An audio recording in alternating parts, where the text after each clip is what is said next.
Alright, what's up guys? So you want to disable the daytime running light feature on your Pontiac Vibe.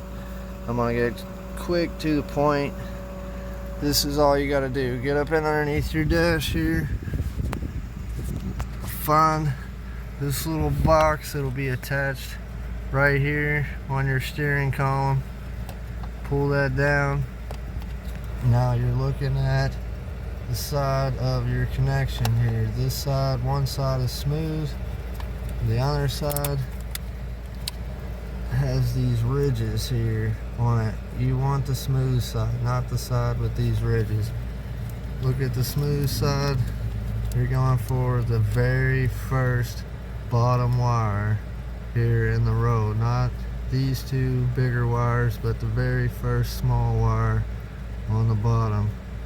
It's red and white on this particular car, but could be a different color depending on the year.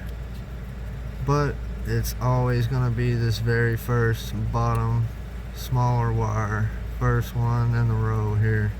Clip that wire with some cutters and boom, you're now going to have functioning on off running lights.